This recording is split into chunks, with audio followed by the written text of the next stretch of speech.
Hello everyone, good morning. এটা আমার first voice mini vlog.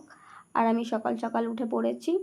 এখন বাজে হচ্ছে সকাল 7:15। ওঠার পর ব্রাশ করে ফ্রেশ হয়ে চা খেয়ে নিলাম। চা খেয়ে শুয়েছিলাম, তারপর বিল্লো রানী সেই পাশে শুয়ে পড়লো। ও শুতে এত ভালোবাসে কি বলবো, ঠিক আমার মতো।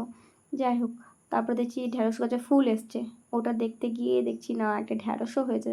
বেশ ভালোই লাগলো, তাই ভাবলাম তোমার সাথে শেয়ার করি। পেয়ারাটা পাড়তেই যাচ্ছিলাম, দেখলাম না পেয়ারাটা খাওয়ার মতো না, তাই ছেড়ে দিলাম। বিল্লো রানী আবারও এসেছিলো ডিস্টার্ব করতে, ওকেও ডিস্টার্ব করে ছেড়ে দিয়েছি।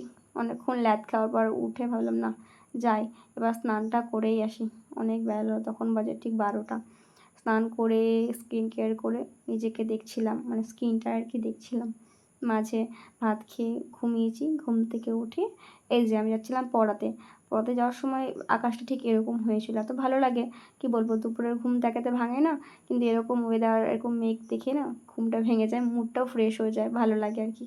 তারপরে পড়াতে গিয়ে ইনি আমার ছাত্রী, ইনি আবদার আজকে পড়বো না মিস, প্লিজ ছেড়ে দাও। কিন্তু আমি তো ছাড়িনি, পড়িয়েই ছেড়েছি। তারপরে আরেকটা পড়াতে যাওয়ার পথে ইনাদের সাথে দেখা হয়। ইনা হচ্ছে পাহারাদার আমাদের। তার খেলনাটা না খুব কিউট লাগছিল, তাই ভাব একটা ভিডিও করে নিয়েছি আর কি।